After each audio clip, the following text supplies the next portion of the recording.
Hello, everyone. This is Sister Ernestine coming to you with a passage that I was studying today. And I thought that, hey, I want to share it with everyone, kind of bless your day. Well, hopefully it's a blessing to your day. But if you hear that noise, that's the washer doing his job for his sister. And that's the mailman. However, I named this passage, God Got a Miracle. And it's coming from John 2, about when Jesus turned the water into wine. So I'm going to start at 2. Let me say this right quick. I know that I was supposed to do the David and Goliath.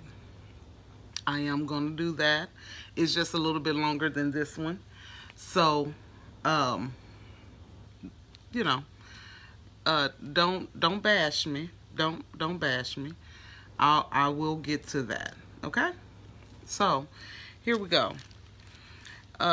John, the 2nd chapter, verse 1 through 11. And it says, the next day Jesus' mother was a guest at a wedding celebration in the village of Cana in Galilee. Jesus and his disciples were also invited to the celebration. The wine supply ran out during the festival. So Jesus' mother spoke to him about the problem. They have no wine, she told him. How does that concern you and me? Jesus asked. My time has not yet come. But his mother told the servants, do whatever he tells you. I'm going to stop right there. Some of us don't like the answers or how long it takes for God to do stuff in our lives. But in this situation, we have to keep believing that he's going to do just what his word said that he would do for us. Some of us don't get that because we get too impatient or we don't understand certain things. And when we don't understand those things, we tend to try to fill in those blanks in our mind as being human. If somebody comes to you and they tell you a story, and if the story don't make sense, our mind is set up to try to fill in the blanks to make that story make sense to us. That's how we get ourselves in so much trouble and listening to people, because we'll hear those things. Or should I say, when you hear one story and about time that story go through 10 people and come back to you, that story will be different. It will have all kind of different things put in it and everything. And that's not even what happened. That's because if it don't make sense to the next person, they will put certain things or certain issues in that to make that sound good to them. And that's probably not even what happened. But that's how our brain works. However, he told her in 4, he says, how does that concern you and me? Jesus asked. My time has not yet come. Some of our time has not yet come. But God was telling me on today that our time is near. I can't say if your time is tomorrow. But I know that he said that he's going to do miracles in our lives. So we need to be patient for the miracle.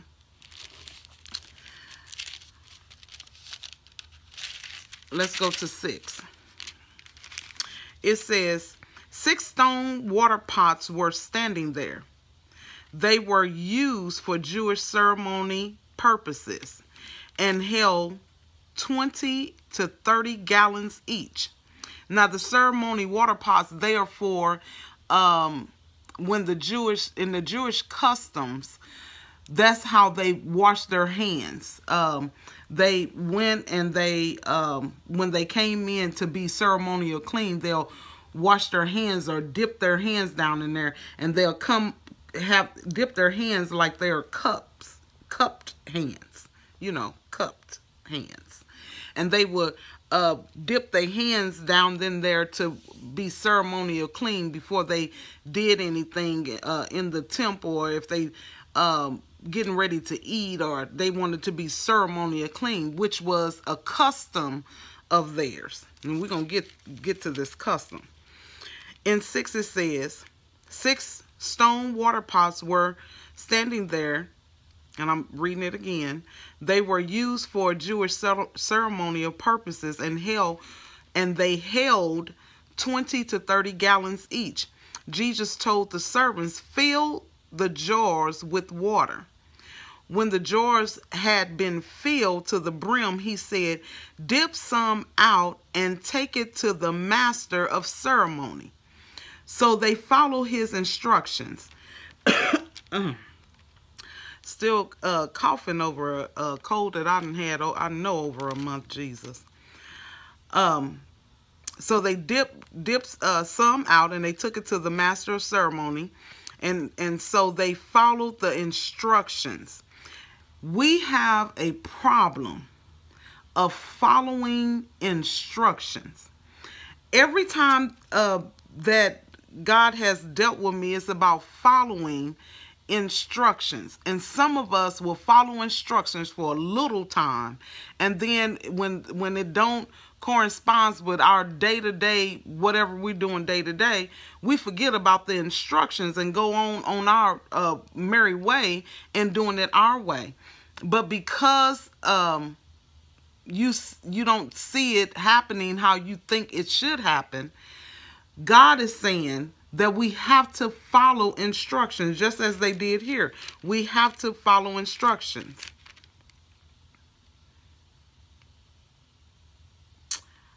In 9, it says, when the master of ceremony tasted the water that was now wine, not knowing where it had came from, though of course the servant knew. The servant knew because they the one who filled the water pots with water. So he knew where it had came from. And it says, he called the bridegroom over.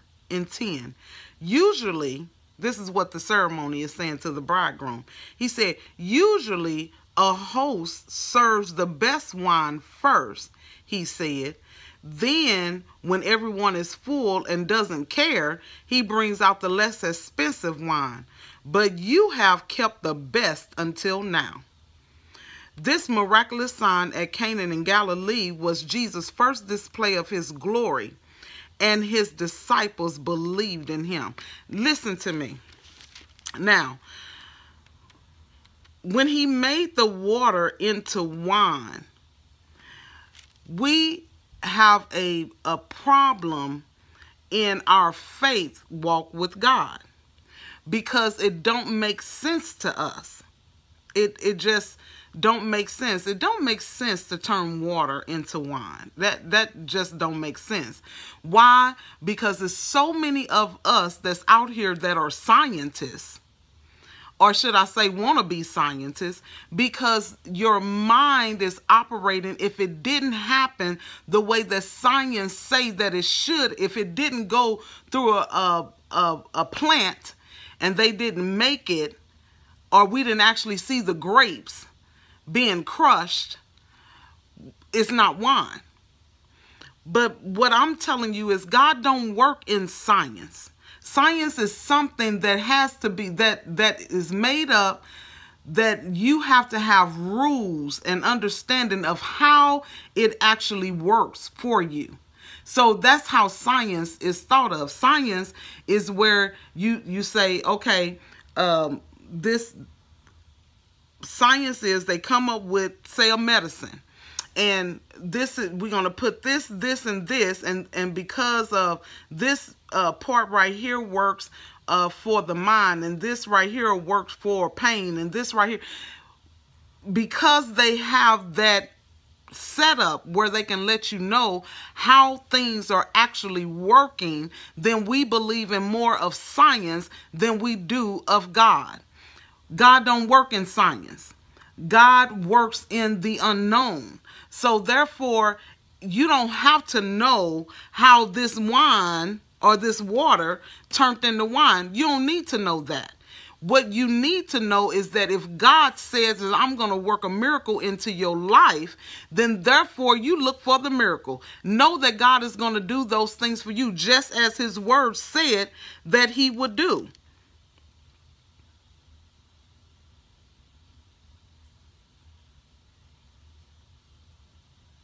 Your faith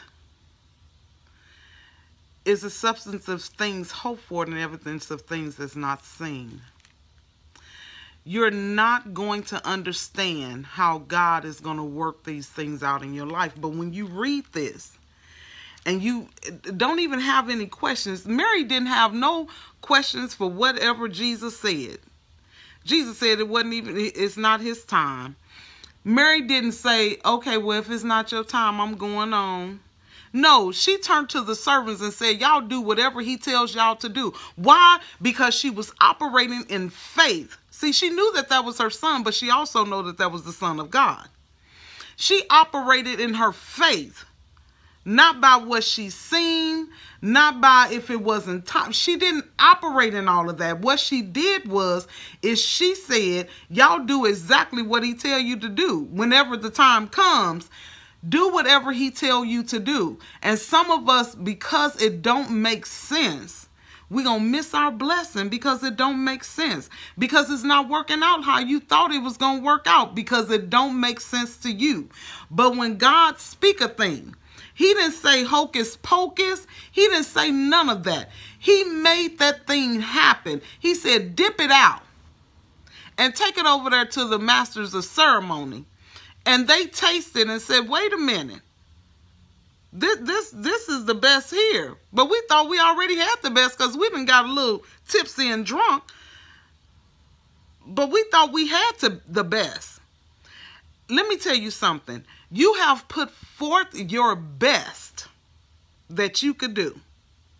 But your best is not the same as God's best that he has for you. Your best is yet to come. Your best is yet to show up and show out in front of all people. Your best is yet. You done put forth your best in everything that you can do. You done went to work. You done tried hard. You done did things that you thought that was the way to go. But God is saying, no, your best is yet to come. Your best is going to come through the miracle of God, not through your ability that you have to do certain things in your life. God is saying that the miracle that is going to happen to you, you're not going to be able to explain it. So we have to be prepared for what God has for us. We have to be prepared for the miracle that is coming into our lives. And I hope that you believe this. I hope that you believe it. Don't question it. Just know, Mary said, do what he tells you to do. So I'm telling you, do what God is telling you to do. If he says sit down, don't move, be quiet, sit down and don't move and be quiet and watch God work in your life. If he said, hey, I want you to walk up the street, then walk up the street. You never know what he might have for you up the street. If God tells, because these things is not going to make sense. This did not make sense. That you can take water and then by you dipping the ladle in it and taking it over there and telling somebody to taste it. And they say, this is the best. We thought, usually in our ceremony, meaning in what we believe, is that you will serve the best now in the beginning. You will show everybody your best now. So everybody will have something to talk about. Oh, yeah, she's anointed. She's this. But the anointing that is going to operate, that you're going to operate in God, you have not seen that thing yet. You have not seen that thing yet.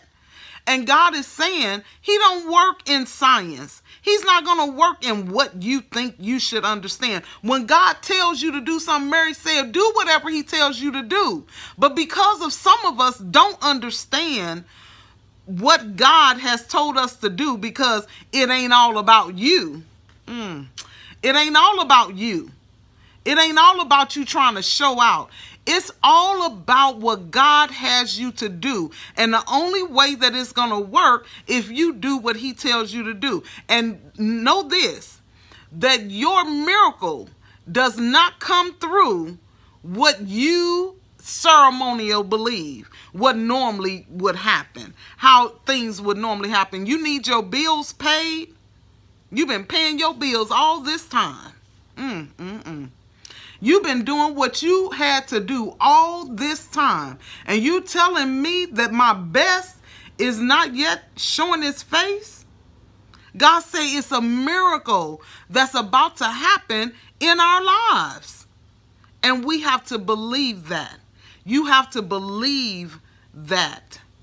Even when you're thinking that the time is not yet come, God said your miracle is surely nigh your dwelling. So I hope that you believe this. I really do hope that you believe this and take heed to what God is saying. Because when I read this today, and I know that I've read this story a million times, I know without a shadow of a doubt that God says that he is going to turn your nothing into something. And you're going to be like, how is that happening? Or I was waiting on so-and-so to bring me some money. Or I was waiting on... God said this is miracle time. And he's going to do a miracle. And you're not going to be able to understand it. So quit looking for it to come in certain situations or certain ways. And, oh, I'm going to need to rob Peter to pay Paul and we're going to call that a miracle. Oh, no. Oh, no. Oh, no. He said, I am taking your nothing. And I'm going to make something out of that. And I'm going to make it, and I'm going to make it where other people can taste and be blessed by it. Are y'all getting this? He said, take it to the master of ceremony and let them taste it. Dip out of there. He didn't say, let me taste it first to see if it really turned into wine. He didn't say that. He said, take it to the master of ceremony and let them taste it. And they tasted and noticed that this is the best. I thought y'all already served the best. I thought you done already gave your best that you can give. I thought that you done took care of the household the best that you can do. But God said, no, because I am finna turn your nothing into something, and that something that God is giving you, he's gonna make it where other people are gonna be blessed. Come on now. I hope y'all getting this, and I hope you believe it. And look for, I'm telling you to look for something. Look for something to happen that is not gonna even make no sense to you. Not none. Not none. When I say that it's not going to make no sense, it's not going to make no sense to you. I know that I get choked up because this word is awesome. And I believe every word that God says. And he says it's not going to make sense to you, Ernestine. It's not going to make sense to you, whoever's listening to this. It's not going to make sense like it usually makes sense. You know, it usually makes sense. I'm not going to be able to pay this bill until I get paid. But God said it's a miracle that's coming. And you have to be looking. You have to be expecting it to happen on your behalf. Your faith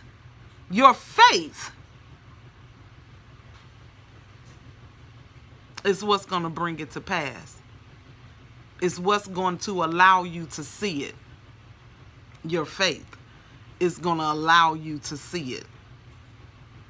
Your faith is going to allow you to see it. without faith, you won't be able to see it.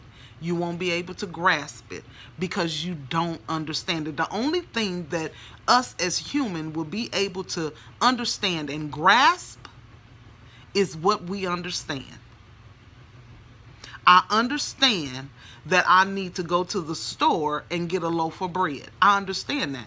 There's no other way for me to get that loaf of bread. I need to go put my money on the counter, get the loaf, pay for the loaf of bread, bring it home, and then we have it. That makes sense. But God said, but when I have someone to knock on your door and hand you the bread, that don't make sense. That don't make sense. How is it that somebody knew that I needed bread, knew that I needed to eat, and they come and knock on that door and give me bread? I remember one time, and then I'm going to close with this. But I remember one time I was low on funds, just a little low on funds, and I was praying about it and everything, and you know, I'm not used to anything happening except, you know, these bills that keep coming. So ain't no sense for me to look in the mailbox, because I don't want to be down, more down than what I already was. So I didn't have very many friends, and the friends that I did have, they was going through too. But this is the thing. I have a little ministry that I do. I call it a little ministry, which is, you know, anything in God is big. But I call it little because, you know, I pray for a few people. People will call me. And the people that do call me and want for prayer, they don't care what you doing. If they need prayer, get it together, Ernestine. I need prayer. And so I have been praying for this lady that was out of town. Well, still do to this day, and it's almost 10 years later. And I would have this other lady that I would pray with that, you know, would call, and I would pray and stuff. And I remember this lady. I didn't know her, never seen her before in my life. But she heard about the prayer line that I have. And I couldn't even tell you who she heard it from. The only thing I know is that I received a letter one day. And she sent me this letter, and her name was up on the front of the envelope, and then my information, but it never had her address where she was from. But I knew where she was from because it had the little stamp on there, you know, when it goes to the post office. And so never address or anything like that. And I opened the letter, and in the letter it had a money order in there. But the letter said, I'm gonna need you to pray for me. And she went on down of praying. And that lady was consistent in my time of need. And I thank God for that, because it didn't come by who I thought it would. It didn't come by, you know, one of my personal friends. It didn't come by anybody that I done something for and they owe me. It came from somebody that I didn't know. And I knew that it was God, because I don't know the woman. I never laid eyes on her, never talked to her. In my prayer time, I pray for her. But never in a million years would I thought that somebody from way across the country will be sending me some money that I didn't even know. Why? Because it didn't make sense. I don't put money in envelopes and send it to people I don't know. Why? Because that don't make sense to me. Now I know that if God tells me to do it, then yes, I will do it, even though it don't make sense to me. So what I am telling you on this day is God is working miracles in our lives. You only way that you can see it and grasp hold to it is going to be through faith. That's number one. Number two is this that God is finna do in your life. You're gonna other people is gonna be able to taste and see how good God is through you. That's what's gonna happen. He said, I'm going to take care of certain things, and you like, I'm working and I'm doing overtime and I still don't have enough. But God said that I'm finna work a miracle in your life, and it's not going to make sense. Please believe that God is finna do this thing for you. I believe it. I believe it. I know what I need. I know what prayers I had before God. And I know without a shadow of a doubt that God is the only one that can do it. I know that. And then he gave me this today. And he said, I'm going to turn your nothing into something. And it ain't got nothing to do with science. Ain't nobody going to be able to explain it. Won't nobody get the glory from it, because what it says in here, it says this was the first display of Jesus' glory. Ain't nobody going to get the glory but Jesus. Nobody going to get the glory. So believe that thing. Regardless to whatever happens, however it happened, regardless what time it is, do like Mary said. Mary said, I'm just going to be obedient because I believe that this is the Son of God, and I know that he's not going to sit here and see that people do without. He's going to turn your water into wine. He's going to turn your nothing into something. He's going to turn your bills into paid. And I believe it to be so. I believe it to be so, and I know what God has spoke over my life. I believe it to be so. And I would love, after you listen to this, and when those miracles roll in, because they're coming in, and they're coming in soon. They're coming in soon. I hope you believe this. They're coming in soon. And what I want to tell you is this. In the comments, put something in the comments that God has blessed you. It's okay to say what it is. I know, I have that too. I ain't telling nothing. But it's okay to say it after you get it. So just say in the comments what God has done, because I know that he's going to work a miracle in your life. I just don't believe that he will give me this word on today to not to do nothing for you. So believe it. You're not going to understand it. Quit looking at other places for it. Know without a shadow of a doubt in your mind, your heart, your everything, your every being in your body, that God is going to do this thing, that he's going to take my nothing and make it something. He's going to do a miracle in your life. Amen. Amen. You have a good day today, and be blessed and believe and let your faith work for you. Amen. All right. Talk to you later. Bye-bye. Peace out.